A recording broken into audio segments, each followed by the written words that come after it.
Welcome, Katsuhiko Iose, to the podcast The Hydrogen Leader. I'm excited to have you. Yes, it's a great honor to be in this podcast. So yeah. Yeah, it's an honor for us because we can learn a lot from you. As you know, the Hydrogen Leader targets to learn from the very top professionals in the hydrogen industry about their leadership style, their market insights, and how they became so successful.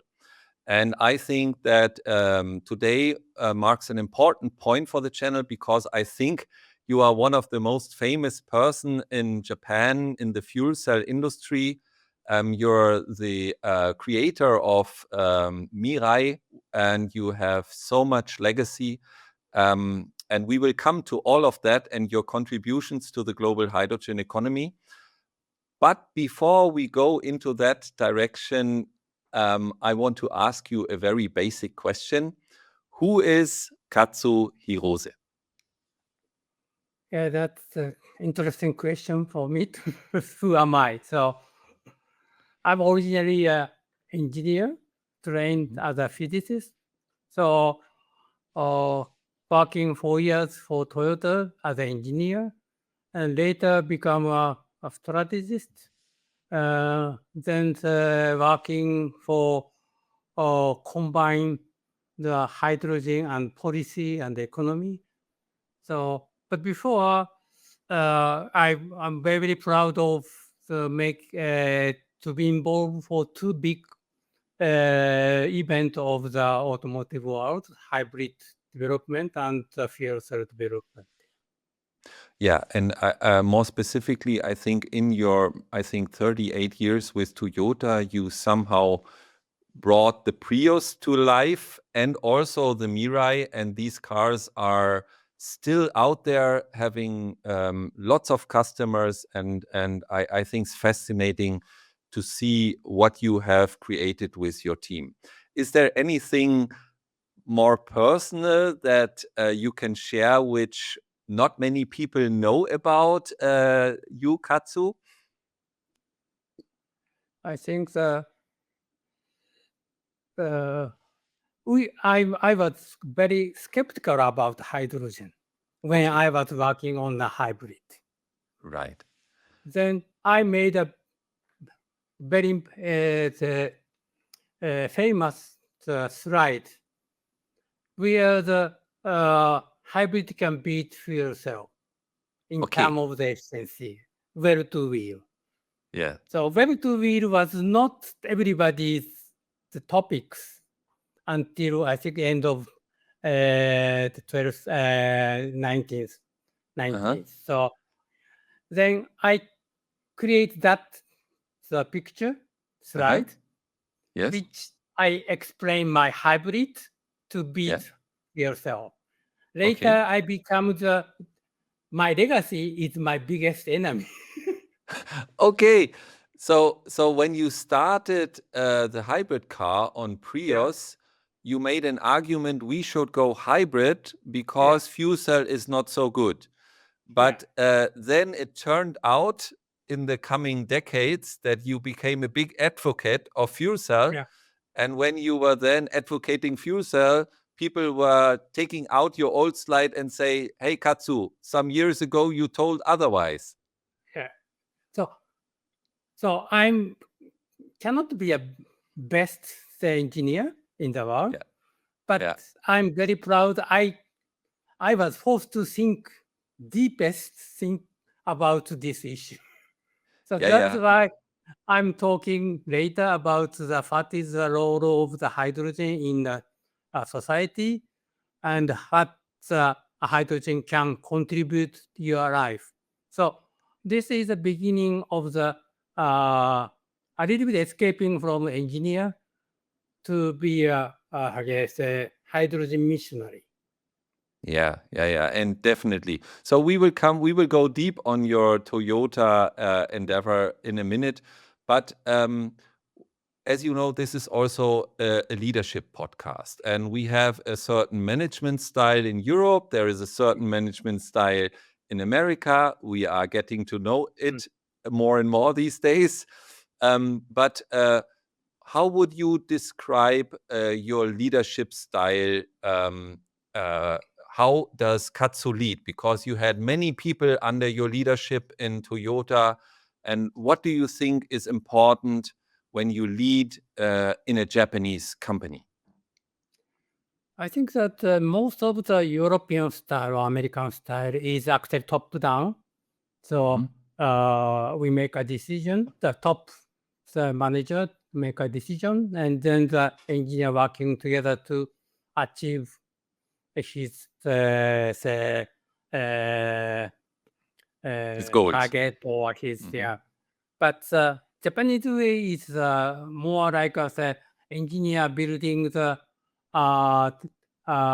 opinion to make the target our own target, and then the top manager make the little bit higher the target than the engineer built up. So that's why the most of the targets, the most of the Japanese company showed up will be completed in later. So some of the Western style, it's success or fail.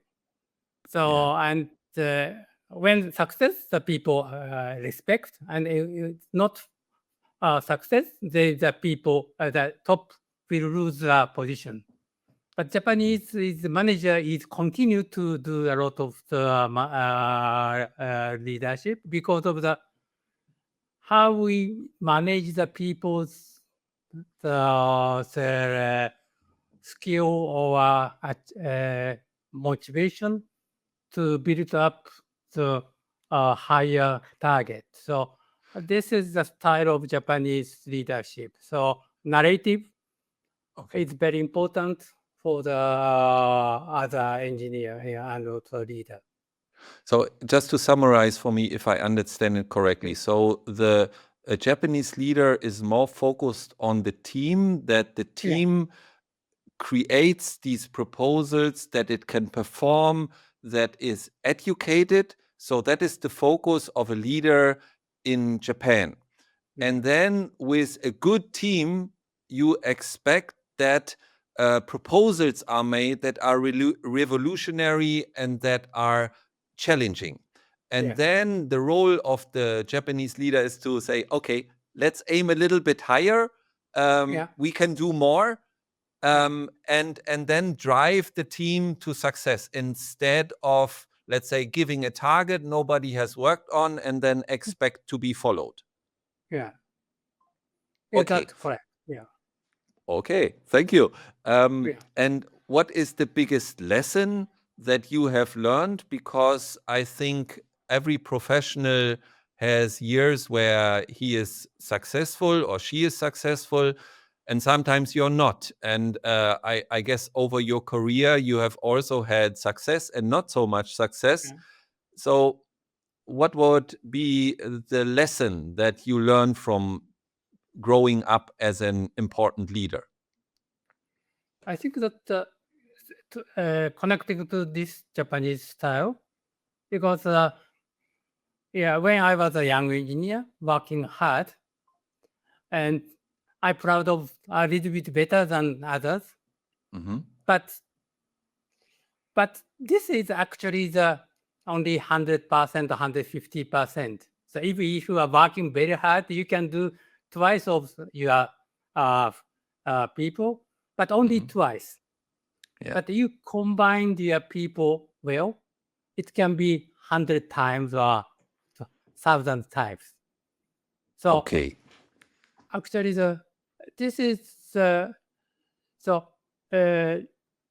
certain time I try to be an actor than scenario writer. Director.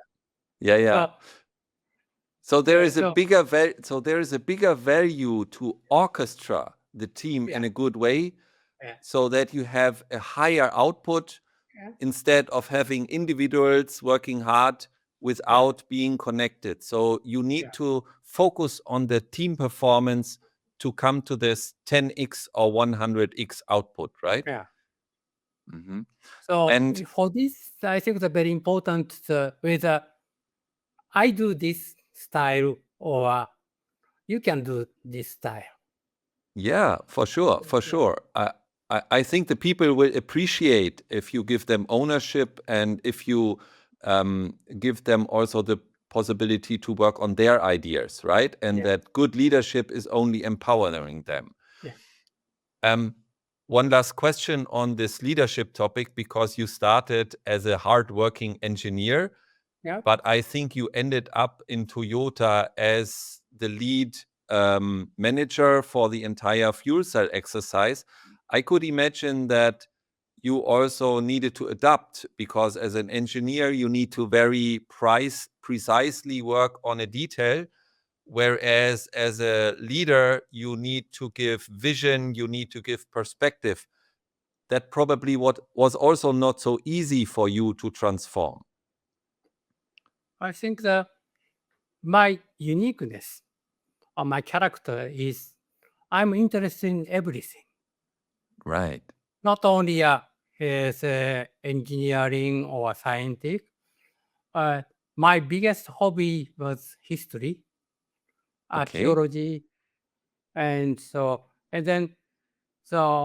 what I've learned from the history or archaeology, or these may actually contribute to my thinking more widely. Yeah, because history repeats itself, right? And we can learn from it. Yes, and also I think that my biggest contribution is like some kind of metaphor easily to be understood everybody, like milk and cheese metaphor about hydrogen. These if you actually working only for engineering scientific field, you cannot get this kind of the metaphor. Yeah, please explain, because I think you made this metaphor in other speeches where you sell, despite the energy losses, hydrogen makes sense. Because can you explain this to our audience? Okay, so actually the biggest skeptics about hydrogen is actually efficiency. When you make a hydrogen from the electricity, you lose 30% of the energy. Then you make the electricity back from the hydrogen. Even with a very high efficiency of a fuel cell, you will lose another 30 or 40%. The resulting the remaining energy only 40 to 50%. So compare with the battery will charging, you lose 10%. And then when you discharge, you will lose another 5 or 10%. You have up 80% remaining. So this is the biggest skepticism about hydrogen. But and how do we overcome this, and why does it still make sense? Yeah, because of this come out of when you in summer you have a lot of milk in Switzerland or Netherlands, and then so energy-wise, you drink a milk is the best way.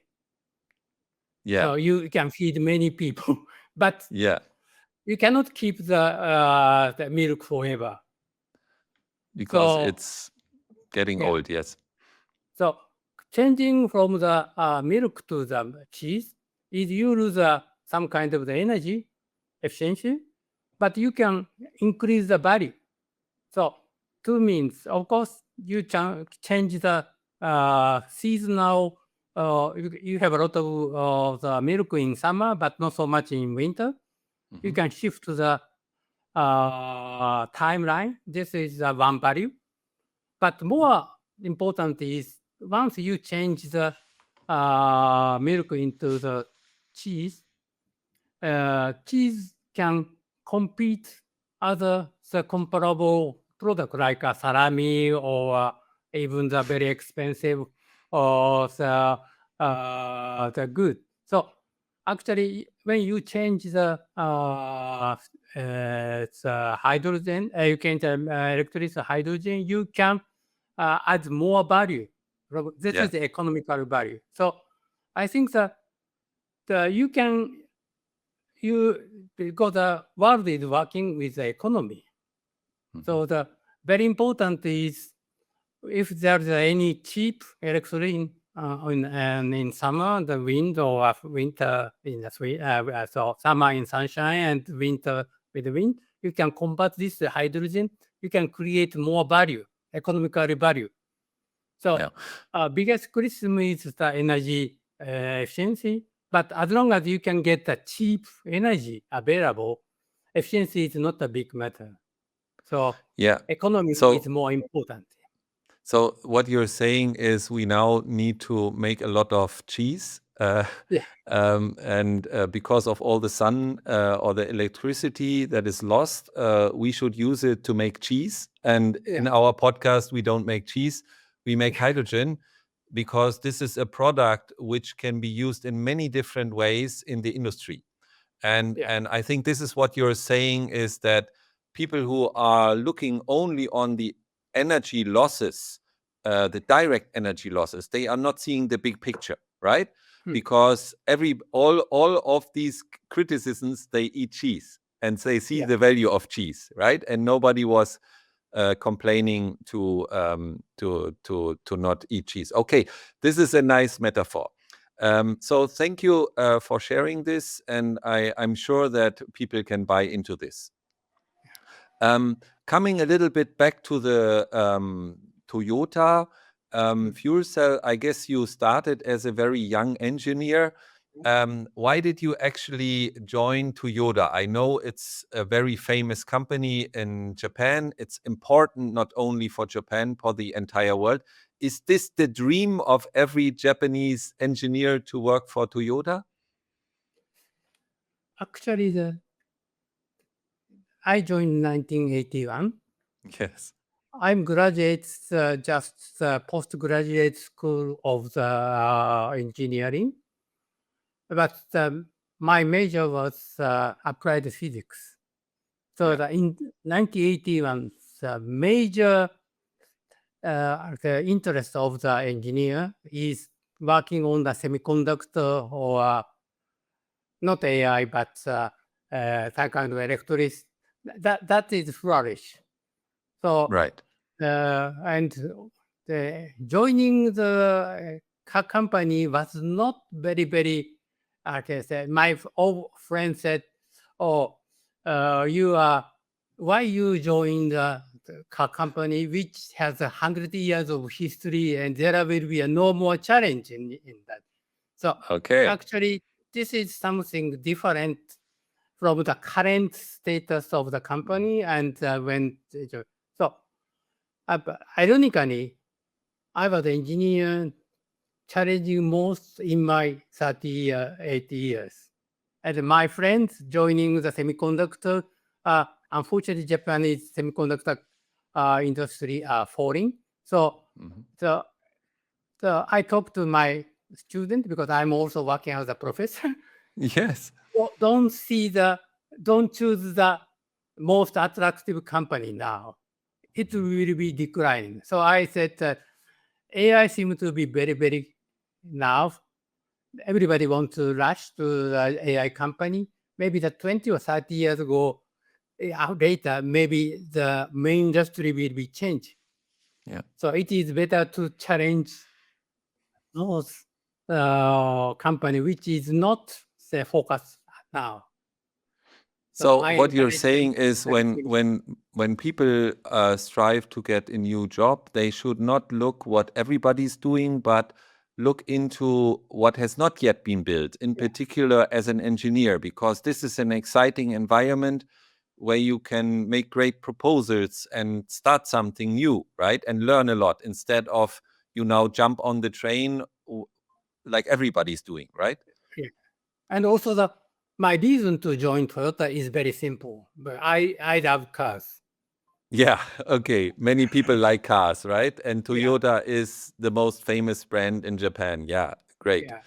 So, and you started, you worked also on Prius. Was it actually you who made the proposal to go into hybrid, or was it somebody else? Oh, yeah. So for hybrid, I'm working for both serial industry, serial production of the car engineering. So in early stage, I was working as a engine control system technology engineers. And later, I was working as a representative of Toyota at Europe. That's why it's combined with me and Europe. Then I came back to Toyota again from Europe, Brussels. Then my friend is actually working on a hybrid already, but they want some of the people who challenge the unknown or uncertainty.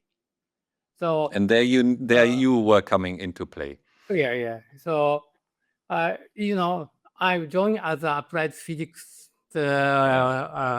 engineer. So the physicist in the company is very rare. Yeah. But the electrics, who graduate electric faculty of electricity, they don't like mechanics. Okay. As who graduates the mechanics do not like the electrics. Okay. And I'm a physicist. Physicists do not have a specialty of either mechanics or electricity. So both of them, I don't have an expertise. I'm very flexible. Yeah, so you could somehow moderate also the two people not liking each other.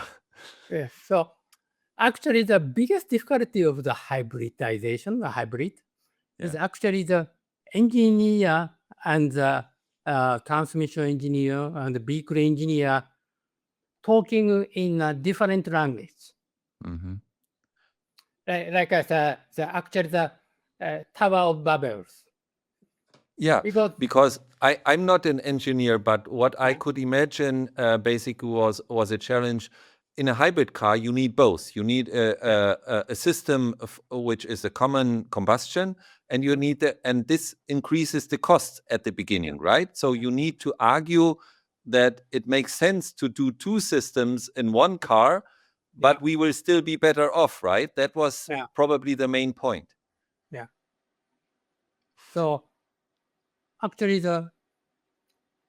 previously the pre-hybrid car Toyota is combine the best engine, best transmission, best chassis, and best body, makes the best car. Okay. But with the hybrid, you need to combine everything in very detail. Yes. So where you make a brake, you're braking a car, you need to control the transmission first to decrease the torque of the motor. Yes. Then when you press your brake pedal, you have to all control the engine and transmission and brake pressure at the same. And for example, the timing is completely different because when the engine is set, it's very quick response. That is millisecond order.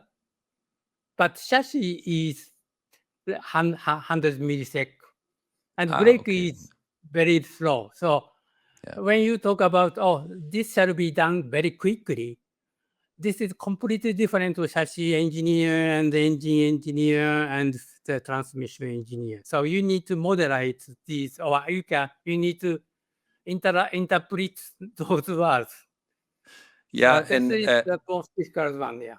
But I think how many Prius have been sold in total over the years? Do you know a rough number? I think that yearly is 3 million now. Yeah. But in total, it's 20 million or something like that. Yeah, and this must be very rewarding for you to see this big of an impact, knowing how it all started, right? Yes. So so I think that I am a great honor to be contribute the most reduction of the carbon dioxide in automotive. So this is the perfect handover to the fuel cell car, because as we know, the fuel cell has a fuel cell and a battery. And again, you have two systems. So how did you make this switch? Because this was, again, a big proposal internally, I could imagine. So actually, when I moved from hybrid to the fuel cell, my responsibility to make a whole system, that moment, the cost of the fuel cell is actually nearly $1 million per car. Yes. So even with you make several tens of several cars. So, but you need to bring down to the affordable price. Yeah. So this is very difficult. But I have done slightly because of in the previous hybrid work. I only conduct the engineering work, but also I was actually the strategist to make the hybrid implementation all over the world. In this, you need to control the cost and the price of the vehicle.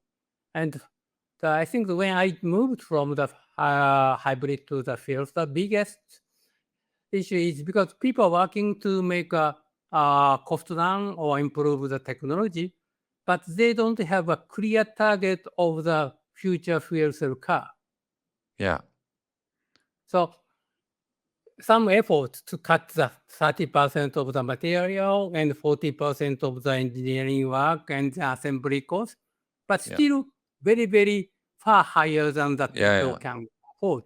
So I think this is what we have done in the early stage of a fuel cell. And also the early stage, the tank was uncertain because of there are many options for the hydrogen storage. And also some of the dreaming because of the DOE leading some of the challenge for the hydrogen storage.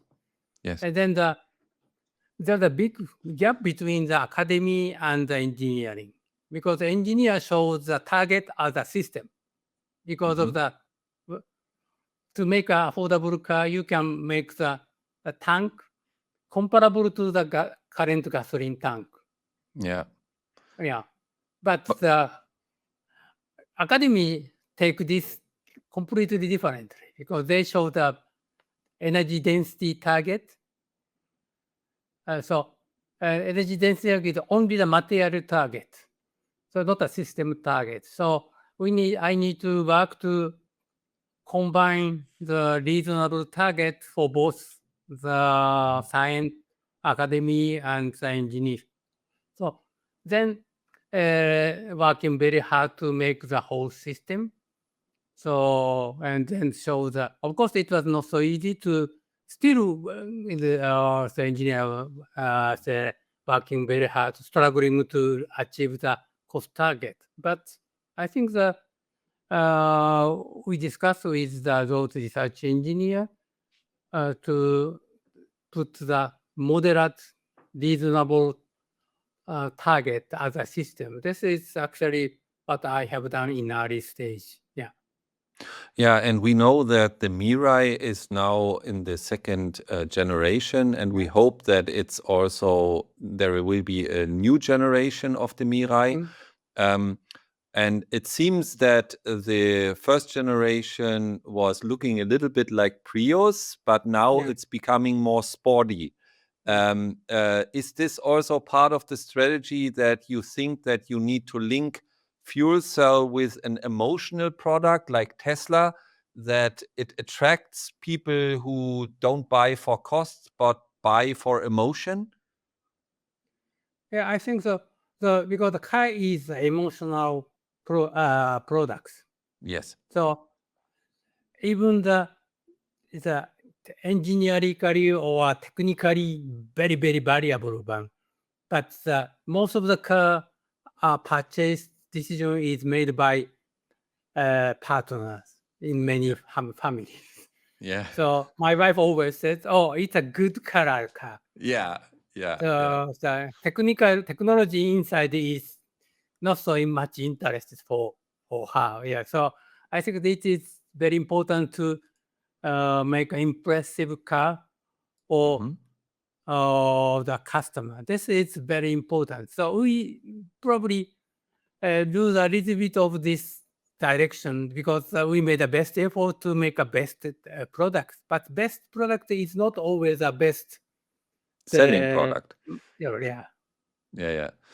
No, I think this is great. And we, in the preparation of the interview, we found out that we even have roots back in the days because I was very engaged in building H2 Mobility joint venture, which is setting up the hydrogen refueling infrastructure in Germany. And we just found out that you are a close friend to Peter Fröschle, who was by that time responsible within Daimler for hydrogen refueling infrastructure, and I was his lawyer.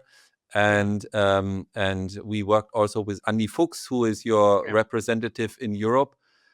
What was the reason why you said, let's go in Germany and do this joint venture? Why Germany? I think that, I think that is 2009, I think.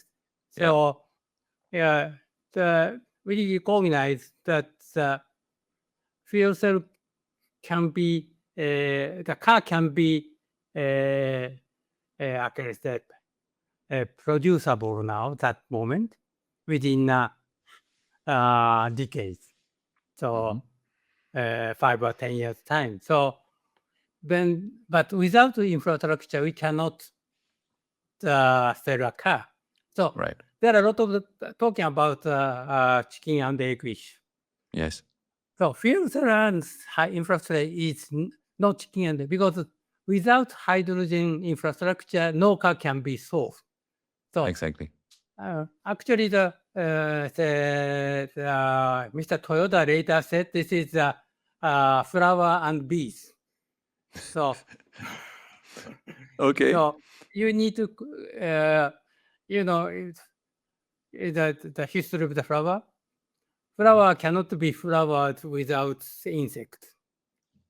So, and after Mr. Toyota said this to you. Mr. Toyota, So, okay. Because everybody talking about the milk and chicken and egg issue. So he said the infrastructure is not a chicken and egg issue.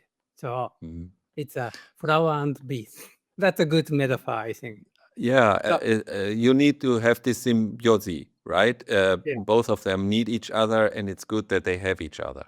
Yeah. So that's why I said, and also I think that we have a good collaboration with Toyota and Daimler at that time. So that we reach the same recognition. We need the infrastructure prior to the cars. Then we have the vision of bringing a car into the market. Then we work together to initiate the hydrogen. That's why. So I remember that I think the timing of this middle of the summer, Japan, I was in holiday. Because Japan this week is whole holiday. Okay. But Peter Fröschle,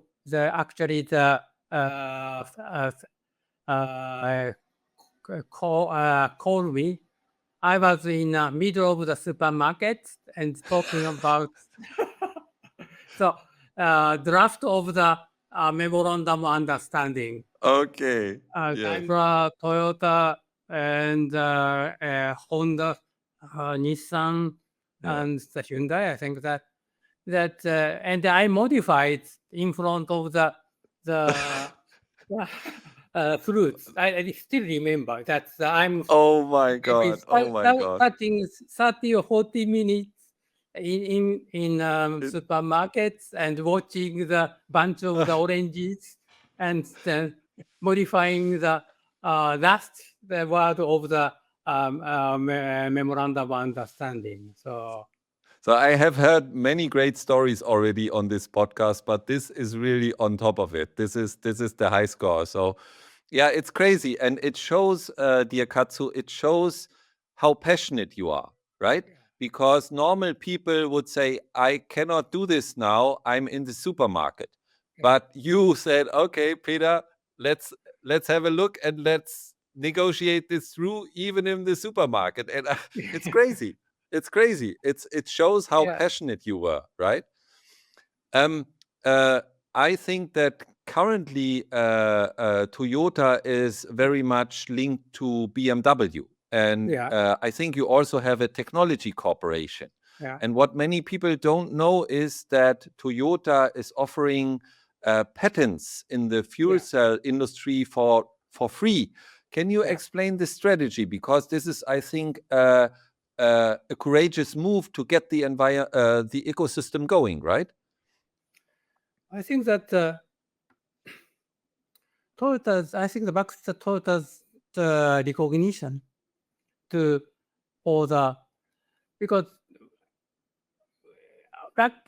someone can invent or get a good technology to be good for the environment. But unless this become popular, there are very limited good influence for the environment. On the environment technology can be shared and populated, then you have influence. So not very people know, but Toyota has a very important emission patent about two oxygen sensor. This is this is also the open to the all manufacturers. So almost all manufacturers are using this patent. So and then and so I think the Toyota's top management knows, because we recognize even the Toyota is a big company, we have only less than 10% of the market share in the world. So 10%, our maximum influence to the environment is only 10%. Right. But so what you're saying is, if you invent something great, the maximum impact Toyota can do is only 10%. And as you want to support society, you give patents so that more impact can be created for the better of the society. Yeah. So the open of the patent for fuel cell is very similar to this philosophy. Then, of course, competition will be the next step among the companies. But it is better to be populated, like infrastructure. Only the Toyota car cannot feed the whole infrastructure, so we need a partner. And so even we are now working with Hyundai, I think that is a public also really open. So and then actually I know, or Peter knows, everybody, we are friends in so company are rival to compete each other for marketing, but the engineer actually is a friend too, because of the very simple new technologies. You don't have a lot of the shareable engineer in your company. So you need outside friends to drive it. Yes, and to discuss. Of course, there are some limitation of the confidentiality, but I, as an engineer working for years, engineer facing almost same issues, almost same time. Yeah. So, and then in the company, like if I'm working on an engineer, something difficult, you can consult with their friend inside the company. Yes.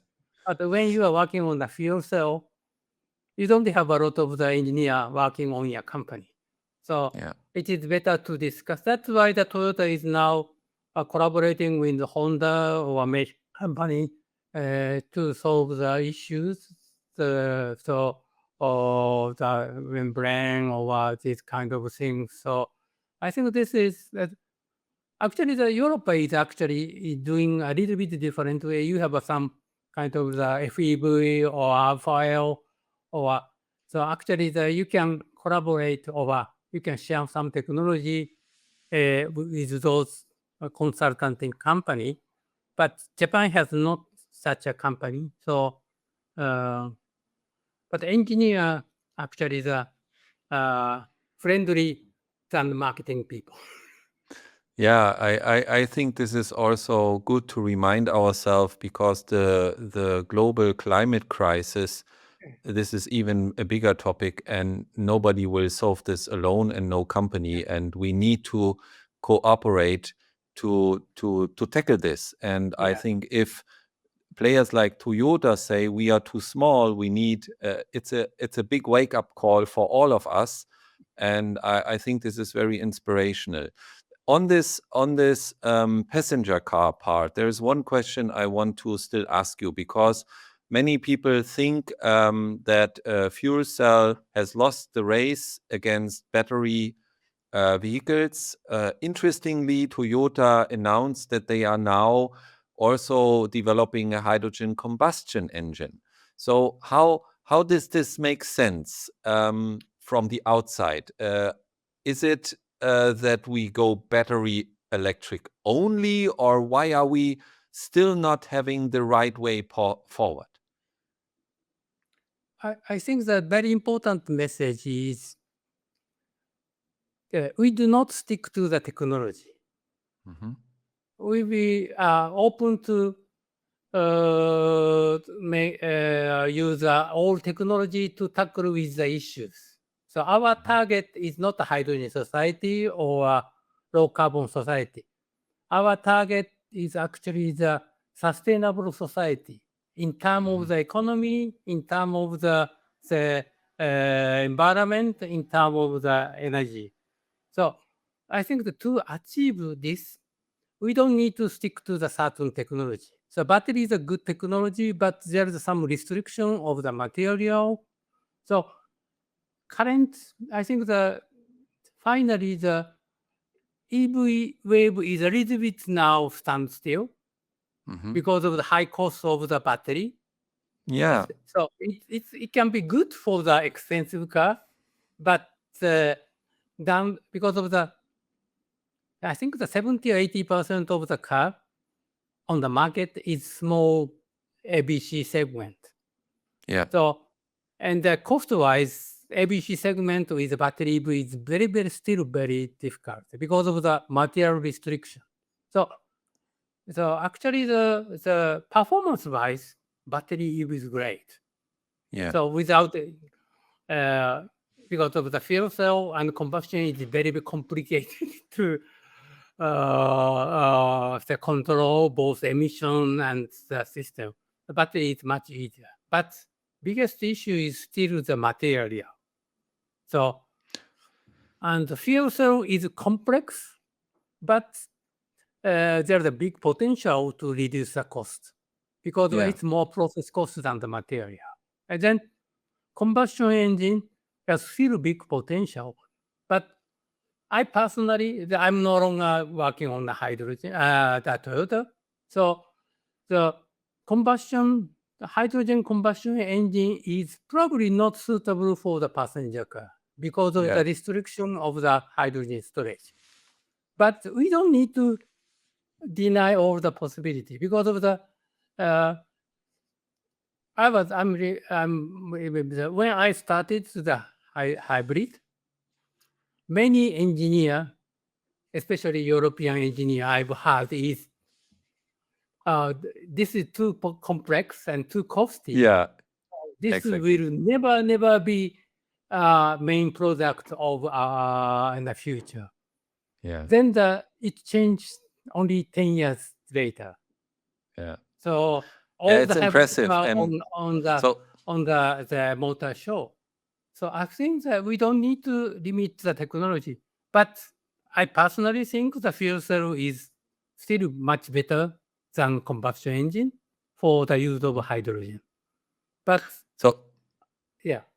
So if I understand it correctly, you see, yes, from an efficiency point of view, the battery electric car beats fuel cell. However, the potential to reduce costs, in particular for smaller segment, is in the fuel cell much higher because there the costs are process driven. Whereas on the battery electric, you will always have this battery which will cost so much, which is hard to make the small segment profitable, right? And that's more a broader view. And you are saying, okay, if we now start fuel cell, how low can we go in the costs? And there you are more positive compared to the battery side, if I understand it. Okay, so you're again thinking the long game and say, if we sell 2 million fuel cell cars every year, everybody will like it, right? Yeah. Okay. So practically, I'm driving fuel cell more than 10 years. Yeah. So I do not have any issues for everyday use. Only the biggest issue is actually the when I travel to the little bit far away, and then there are phone call from the station because the station is in failure. So you need to the next station 100 kilometers away. That is not the issue of the fuel cell itself. It's an issue of the infrastructure. Yeah, you're right. You're right. So let's come a little bit to some broader topics because I think that you know the Japanese hydrogen economy quite well, and we know that many industrialized countries have developed hydrogen strategies. Please explain, because we have so far focused on passenger car, why is hydrogen as a whole important for Japan? I think that Japan is actually emitting 11 million tons of the carbon dioxide every year. So actually the 40% emitted by electric production, and 60% from the industry and mobility. So to decarbonize these things, it's very easy to say that decarbonize electric production by solar panel, but Japan has a big issue of the typhoon. Yeah. So the cost of the solar panel is much more expensive than Europe. Solar panels because there is the risk that you have to rebuild your solar panels every 5 years. No, you don't need, but cost of the construction because of regulation, because your house will not be destroyed by the flowing solar panel. Okay, so you have strict regulations to make sure that they would resist the typhoon, and that's the problem. Yes, and the wind power. So cost of the amount of the solar, the sunshine is quite similar to Germany. Yeah. So we have a lot of rain, but the same sunshine. So, but cost is much more. So, but luckily we have a little bit further away a neighbor like Australia or Middle East. There's a lot of sunshine, so it is easier to bring the sunshine to Japan. But connection by grid is too far away. So even to the neighbor by the sea, but so it is easier to bring by conversion with hydrogen. So Japan is thinking very deeply about bringing those renewable by means of hydrogen. So this is the biggest uniqueness of Japan's hydrogen strategy. Then the cost-wise, main use is actually the power generation. But prior to the power generation, the fuel cell using fuel, because fuel cost is much higher than the fuel cost means energy cost per gigajoule is the highest in gasoline or diesel, and then the LNG, and then the lowest in coal. But to compute the power generation, you need to compute the coal. That's not so easy. So that's why the hydrogen strategy is actually led by the mobility conversion first. Then but now the people recognize the all the use of the decarbonized fuel like hydrogen or ammonia is very important to achieve the decarbonization in 2050. And do you think that the hydrogen society is committed to that goal? Because what I see in Europe is that, yes, people think that there is climate change, but every individual has the view, okay, I still can continue as is for the next 10 years. So the others should start. So is there really a movement in Japan towards this new and better and greener future? Do you think that there is a movement? This is quite interesting topics. So the Japan did many technologies and sometimes failed because of the Japan initiates the solar panel, the development, and the semiconductor development. Then finally the business are taken by China. China. So I'm afraid we may repeat this for the hydrogen. But at the same time, Japan has a strong long-term policy. So I think that this time, even though some argument especially in US and Europe, there's a hydrogen related policy change are very drastic, and then we are a little bit afraid the schedule will be delayed. But Japan is because of it's not a very quick movement like US or Europe, but slow but steady. But I recently feel that Japan's policy change is too slow. That make the real progress in the future. Okay. So, and also recently I talked in Professor Hebring's Freiburg Energy talk, and then I checked the history of the energy transition. Yes. There is a very few successful energy transition in the history. Okay. So some energy transition are disruptive. That means making like a steel in Europe in 1960s, 70s.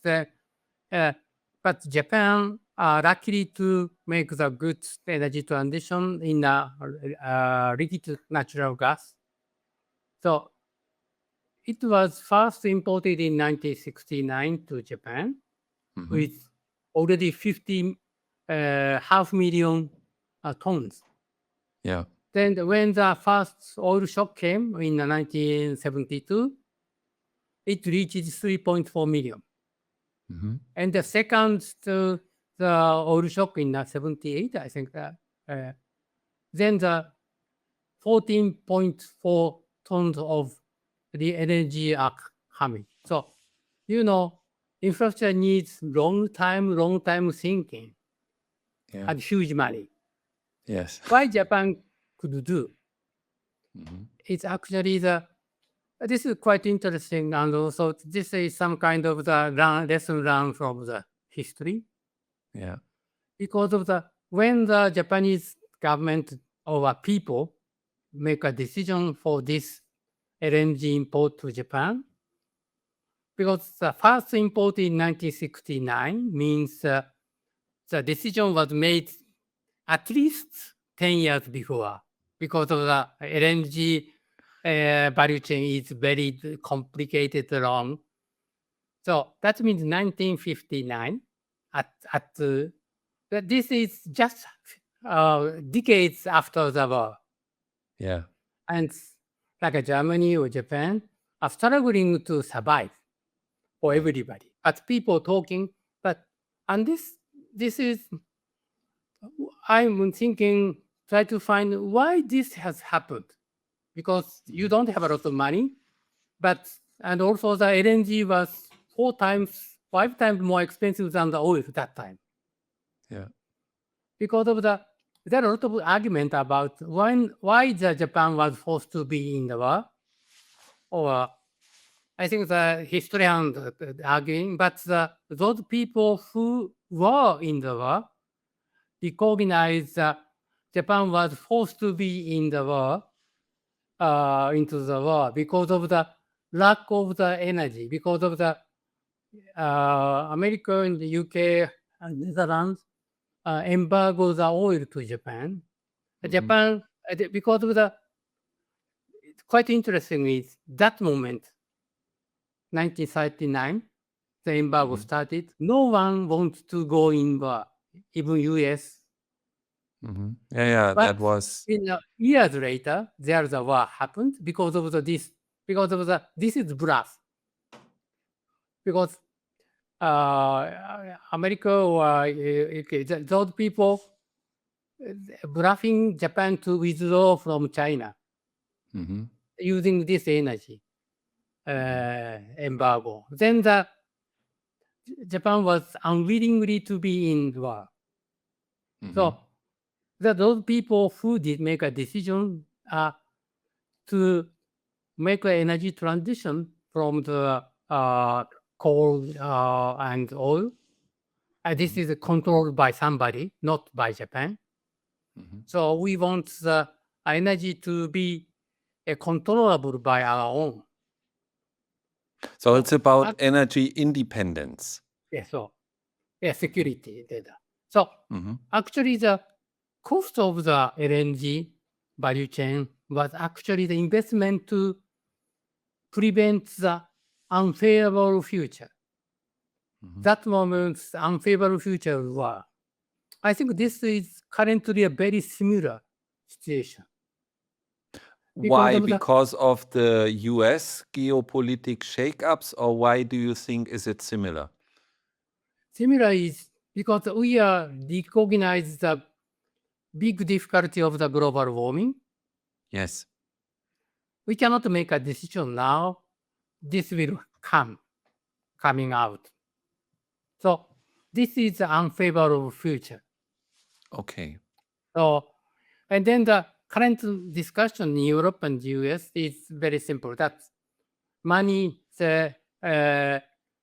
whether you spend the money for military equipment or spend the money for the global warming. This is actually the struggling to chase. Yes, you're right.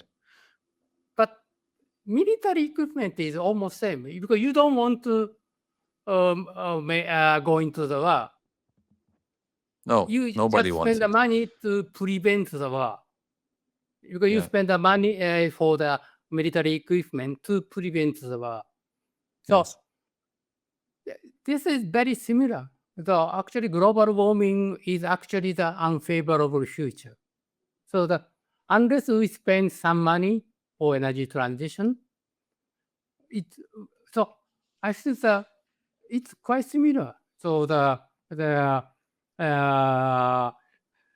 investment for prevent the unfavorable future. So we need to think, and we need a more narrative to talk about the people. Yeah. Spending the money for military equipment, spending the money for the decarbonization is quite similar.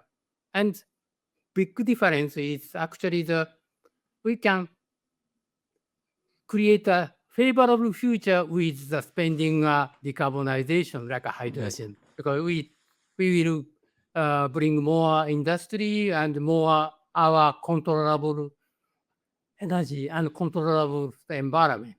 But spending the military equipment is actually unless you use these military goods, there will be no production in the next step. Yeah, yeah. So the So military what you're equipment what is you're so what you're I'm saying sorry. is basically is that we need to remind ourselves that there is this climate change, and if we don't do anything, it is an unfavorable scenario. Yeah. And it makes sense to strategically now invest, because building this hydrogen backbone that you Yeah. also explain will take time. But if Yeah. we do so, we can create a favorable scenario for our society and even create jobs. And hydrogen can be part of it. It is Yeah.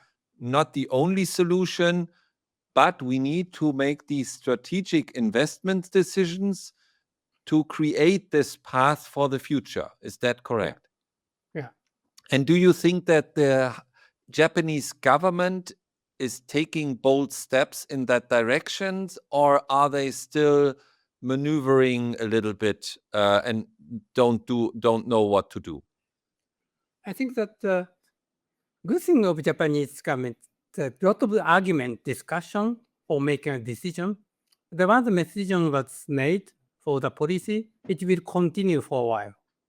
Right. So luckily, we don't have a very strong leadership president or minister to stop everything and change everything into one direction. So Yeah. all the decisions are made by the argument discussion. So so no very exotic big change, disruptive change. So luckily we have decided the hydrogen strategy, and then it will continue for a while. Yeah. So of course, there are a lot of projects which is facing a difficulty, like importing hydrogen from the Australia, because of the Australian government is no longer support this. Then the cost of the hydrogen can be much higher than we expected. That project can be in a very standstill now. But there are a lot of things. So, but I think the Japanese government decide to spend the $20 billion for $200 billion for the energy transition, then this will for a while continue. So of course there is a revision and the strategy, and also that's a project by project decision. But I think that I'm afraid we may be delayed to catch the fast, quick moving Europe or US, but Japan may slow, but taking some chance to back to the race. Yeah, and I think that the Middle East is a very driven to supply green ammonia, which you can convert then into green hydrogen, probably to Europe as well as to Japan. And yeah, so but if the government has made a program over 200 billion euros to advance hydrogen and not to slow down, this is a good message. Yeah. One of the things I noticed in preparing is in Europe, many people are designing policies that they go basically from fossil fuel directly to green hydrogen. And that is causing a lot of problems. And I think the Japanese way is more to make use of the great hydrogen, because it can be used and it's already there and we know how to treat it, and then steadily migrate into a greener hydrogen. Is that correct, or what is your view? Yes, so I think Japan has historically struggled to get the proper energy. So then if we make the most important thing is Japan has limited renewable at this moment. Yes. Because of those so the reasons that you explained. Yes. So and then the industry, we have an industry which bet for the CCS. So and then some bet for the green technology. So that's a political compromise to have a little bit multiple path.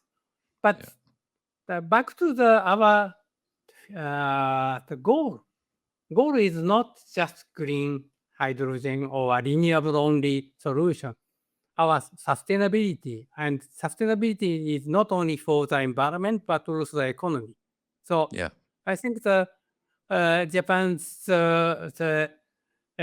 policy seems to be too moderate from the viewpoint of the disruptive change point of view, but actually the like a hybrid solution. So there you go. Yeah, you disruption means a lot of the people died or killed. Yeah, collateral damage, right? Yeah. So I think the Japanese people do not like a disruptive change. But continuous evolution rather than the revolution. Yeah.